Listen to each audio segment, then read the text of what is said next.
नमस्कार। तो आज हम डिस्कस करेंगे हिंदी के इंपॉर्टेंट क्वेश्चंस। ये आपके आने वाले एग्जाम्स में डेफिनेटली आपकी हेल्प करेंगे, चाहे वो आपका कांस्टेबल का एग्ज़ाम है या फिर आपका HPHSC का कोई भी एग्ज़ाम है। क्योंकि देखिए आने वाले बहुत सारे एग्जाम्स हैं, जैसे कि क्लरिकल सेक्रेटरी का एग्ज़ाम हो गया, कांस्टेबल का एग्ज़ाम हो गया। इनमें हिंदी पूछी जाएगी, आपको पता है कि पूछी जाएगी, तो आपको हिंदी जो है अभी से तैयार करना स्टार्ट करनी चाहिए।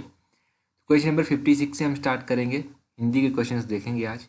यहाँ पर पूछा गया है कि शुद्ध शब्द चुनिए, तो आपको वो शब्द चुनने हैं यहाँ से जो शुद्ध रूप से लिखे गए हैं। सबसे पहले तो प्रसाद किस तरह से लिखा जाता है, तो इसका ऑप्शन बी जो है वो सही आंसर हो जाएगा। प्रसाद जो है वो कुछ इस तरह से लिखा जाता है। उसी तरह 56 में क्या पूछा गया है, 56 में पूछा गया है कि पूर्ण किस तरह से लिखा जाता है। तो 56 के बाद 57 में देखेंगे तो 57 का ऑप्शन ए सही आंसर है।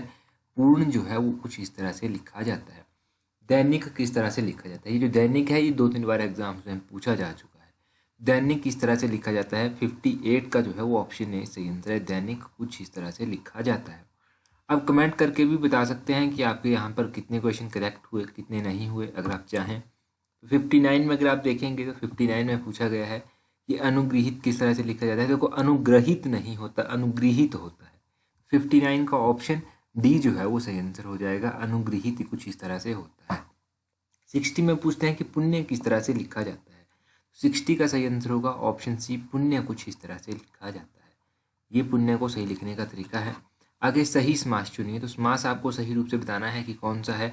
61 में आजीवन में आपको बताना है कि कौन सा समास है। तो 61 का जो है वो ऑप्शन ए सही आंसर है, अव्ययी भाव समास। आजीवन में जो है वो अव्ययी भाव समास होता है। कई बार आजीवन जो है वो पूछा जा चुका है और ये बहुत सारे एग्जाम्स में पूछा था। 62 में पूछते हैं कि गोपाल में कौन सा समास है। तो गोपाल में कौन सा समास है, गोपाल में बहुब्रीहि समास भी हो सकता है और गोपाल में तत्पुरुष समास भी हो सकता है। ये दोनों ही इसके सही आंसर हैं, बहुब्रीहि और तत्पुरुष, ये दोनों सही है। आगे 63 में पूछते हैं कि चतुष्पद में कौन सा समास है। तो चतुष्पद में कौन सा समास है, इसमें जो है वो बहुब्रीहि समास है। ऑप्शन बी बहुब्रीहि समास जो है वो सही आंसर होगा। आगे 64 में पूछते हैं कि देवासुर में कौन सा समास है। तो देवासुर में कौन सा समास होगा, 64 का जो है वो ऑप्शन बी द्वंद्व जो है वो सही आंसर है। देवासुर में जो है वो द्वंद्व समास होगा। 64 का ऑप्शन बी सही आंसर है। निडर में कौन सा समास है, तो निडर में बताना है, निडर यानी कि बिना डरे। तो निडर में कौन सा समास होता है, 65 का जो है वो ऑप्शन ए अव्ययी भाव समास जो है वो सही आंसर होगा। ऑप्शन ए जो है वो सही आंसर है। आगे 66 क्वेश्चन है। यहाँ पर सही सब अर्थ आपको चुनना है, जैसे कि ऑफिशियल को हिंदी में क्या कहते हैं। 66 को ऑफिशियल को अधिकृत कहते हैं, ऑप्शन ए जो है वो सही आंसर है। सक्सेशन को हिंदी में क्या कहते हैं, तो 67 का अनुक्रम जो है वो सही आंसर होगा। सक्सेशन को हिंदी में जो है वो अनुक्रम कहा जाता है। एक्सप्रेस लेटर को हिंदी में क्या कहते हैं, तो 68 का जो है वो ऑप्शन डी आशुपत्र जो है वो सही आंसर होगा। आशुपत्र जो है वो कहा जाता है। आगे वाइड पूछा गया है, तो वाइड को हिंदी में क्या कहा जाता है, वाइड को हिंदी में देखिए कहा जाता है। ऑप्शन डी जो है वो सही आंसर है। यहाँ पर VIDE वाइड दिया गया है। अगर WIDE दिया गया होता तो उसका क्या मतलब होता है, वो आप कमेंट करके बता दीजिए कि WIDE का क्या मतलब होता है। 70 में पूछा गया है रिव्यू, रिव्यू का जो है वो हिंदी में मतलब क्या होता है, तो उसका मतलब होता है पुनर्वलोकन। पुनर्वलोकन ऑप्शन सी जो है वो सही आंसर होगा। ये रिव्यू का मतलब होता है। 71 में पूछा गया है एंडोर्समेंट का हिंदी में मतलब क्या होता है, तो एंडोर्समेंट का हिंदी में मतलब होता है पृष्ठ लेख। ऑप्शन ए जो है वो सही आंसर होगा। पृष्ठ लेख जो है इसका सही मतलब होता है। 72 में पूछा गया है अर्जनमेंट का सही मतलब क्या होता है। ये भी लास्ट टाइम पूछा भी गया था एग्जाम में। तो अर्जनमेंट का सही मतलब होता है स्थगन। ऑप्शन सी जो है वो सही आंसर है। 72 का सी सही आंसर है। मेमोरेंडम का सही मतलब क्या होता है, तो मेमोरेंडम का सही मतलब होता है स्मृति पत्र। ऑप्शन डी जो है वो सही आंसर है। ऑर्गेनाइजेशन का सही मतलब क्या होता है, तो ऑर्गेनाइजेशन का सही मतलब होता है संगठन। ऑप्शन सी जो है इसका सही आंसर होगा। ऑर्गेनाइजेशन का सही मतलब क्या है, संगठन। आगे पूछा गया है रिपेट्रिएशन का हिंदी में मतलब क्या होता है, तो रिपेट्रिएशन का हिंदी में मतलब क्या होता है, ऑप्शन बी स्वदेशापरण। स्वदेशापरण, स्वदेशापरण जो है इसका सही मतलब होगा। ऑप्शन बी सही आंसर। आगे वाक्यांश आपको बताना है, जैसे कि एक लाइन दी गई है, इसका आपको सिर्फ एक मतलब बताना है कि क्या मतलब होता है। अब समझ जाएंगे आप। जिस पर मुकदमा चलाया गया हो उसको क्या कहते हैं, उसको अभियुक्त कहा जाता है। जिस पर मुकदमा चलाया गया हो उसको अभियुक्त कहते हैं। ऑप्शन डी सही आंसर है। 77 में पूछते हैं जो रचना किसी अन्य भाषा का अनुवाद हो उसे क्या कहते हैं? जो रचना जो है वो किसी अन्य भाषा का अनुवाद होती है उसे अनुदित कहते हैं। ऑप्शन ए जो है वो सही आंसर होगा, अनुदित उसे कहा जाता है। 78 में पूछते हैं किसी विषय पर प्रवचन करने वाला, तो किसी विषय पर जो प्रवचन करता है उसे प्रवक्ता कहते हैं। ऑप्शन डी जो है वो सही आंसर होगा, प्रवक्ता उसे कहा जाता है। 79 में कहते हैं पाने की इच्छा, अगर कुछ भी पाने की इच्छा है तो उसको क्या कहेंगे? उसको कहेंगे लिप्सा। 79 का जो है वो ऑप्शन बी सही आंसर होगा, लिप्सा इसका सही आंसर है। 79 के बाद आप 80 देखिए। 80 में पूछा गया है तो जो सरलता से प्राप्त हो जाए, जो इजीली प्राप्त हो जाता है उसको क्या कहते हैं?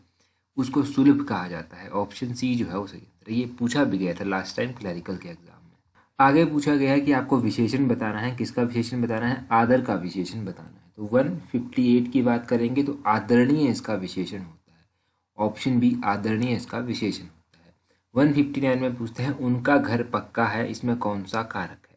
तो 159 का ऑप्शन है संबंध कारक जो है इसमें होगा, उनका घर पक्का है, इसमें संबंध कारक जो है वो होता है।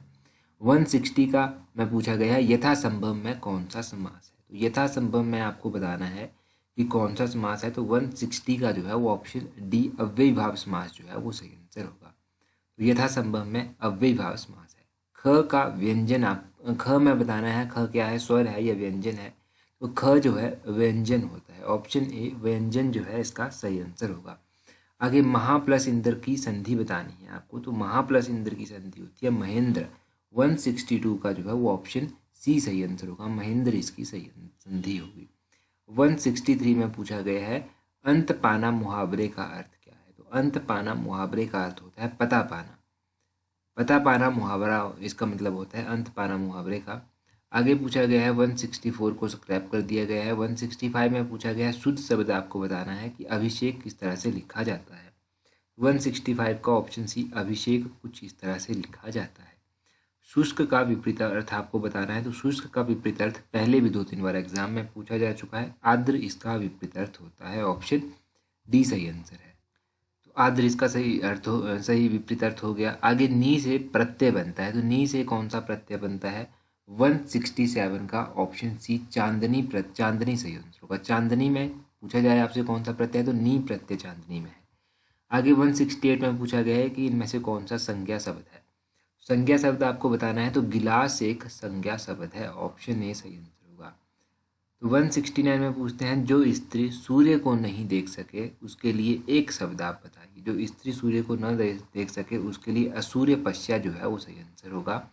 169 का ऑप्शन बी जो है वो सही आंसर होगा, इसके लिए असूर्य पश्या जो है वो सही आंसर है। उसी तरह 170 में पूछते हैं कि ओ का उच्चारण स्थान आपको बताना है। तो इसका उच्चारण स्थान क्या होगा?